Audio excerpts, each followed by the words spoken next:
Good afternoon friends, எல்லோரும் எப்படி இருக்கீங்க?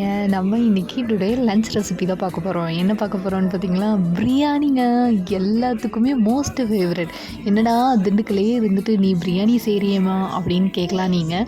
ஆனால் பிரியாணிலாம் சாப்பிட்டு சாப்பிட்டு ரொம்ப ஹீட் ஆகிடுச்சுங்க. அதனால் என்னோடய பிரியாணி எப்படி ஆகிற மாதிரி நான் செஞ்சுருக்கேங்க. வாங்க எப்படின்னு பார்க்கலாம். எண்ணெய் ஊற்றி ஸ்பைசஸ் எல்லாமே தாளித்து விட்டுட்டேன். ஸ்பைசஸ்னால் ஒன்றும் இல்லைங்க, பட்டை கிராம்பு அதுதான். எல்லாம் தாளிச்சக்கப்புறம் வெங்காயம், இஞ்சி பூண்டு பேஸ்ட்டு, ஒரு கைப்பிடி புதினா, மல்லி ஒரு கைப்பிடி, அதையெல்லாம் சேர்த்து நல்லா வதக்கிட்டேங்க. வதக்கினதுக்கப்புறம் நல்லா இந்த மாதிரி ஃபைனாக வதக்கணுங்க பிரியாணிக்கு. அப்புறம் தக்காளி நான் 3 தக்காளி எடுத்துருக்கேங்க. 3 தக்காளி எடுத்து நல்லா வதக்கிட்டேன். நான் இன்றைக்கி எப்படின்னா 3/4 கிலோ மட்டன் பிரியாணிங்க. 3/4 கிலோ மட்டனுங்க. அதுக்கு நான் 3/4 கிலோவுக்கு ரைஸ் இது பண்ணுற மாதிரி நான் எடுத்திருக்கேன். அந்த அளவுமே நான் வீடியோவில் நான் இப்போ காமிக்கிறேன். அப்புறம் நான் இன்றைக்கி பச்சை மிளகா போடாதனால மிளகாத்தூள் சேர்த்துருக்கேங்க.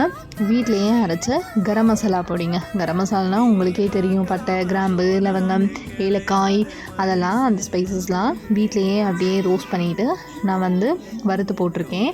அது ஃபுல்லாகவே நான் எப்போவுமே ஸ்டோவ் பண்ணி வச்சுக்குவேன் அந்த ஸ்பைசஸ், அது மட்டும்தான்.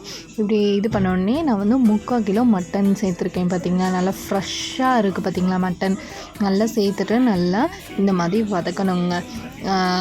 மட்டன் அந்த கிரேவியில் மர்ஜ் ஆகிற மாதிரி நல்லா இந்த மாதிரி வதக்கிட்டேன். நான் பிக்கும் எடுத்திருக்கேன் பாருங்கள், சூப்பராக இருக்குது பார்த்திங்களா.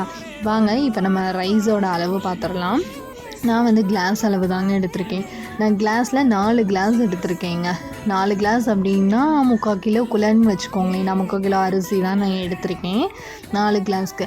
அப்போ நம்ம மட்டனை முதவே வேக வைக்கணும். இப்போ 1 கிளாஸ்க்கு 3 கிளாஸ் தண்ணி நான் விடுவேன். நான் மட்டனுக்கு டோட்டலாகவே நான் 4 3s 12 விடணும். அதனால் நான் மட்டனுக்கு 6 கிளாஸ் விட்டு நல்லா வேக வச்சு எடுத்துக்கிட்டேங்க. 5 விசில் விட்டு நல்லா வேக வச்சு எடுத்துக்கிட்டேன். நான் இன்றைக்கி சீரக சம்பா அரிசி தான் எடுத்திருக்கேன். சீரக சம்பா அரிசி நான் ஊறவே வைக்கல, ஒன்ஸ் மட்டும் வாஷ் பண்ணிவிட்டு அதை அப்படியே சேர்த்துக்கிட்டேன். மொதல் 6 கிளாஸ் ஊற்றினேன், இப்போ 4 கிளாஸ் ஊற்றிட்டு பிரியாணி பார்த்திங்களா செம்ம டேஸ்ட்டுங்க. டெம்ப்ட் ஆகுதுங்க. மஸ்ட் ட்ரைங்க. நீங்களும் இதை கண்டிப்பாக ட்ரை பண்ணி பாருங்கள். ஹாப்பி சண்டே, பாய்.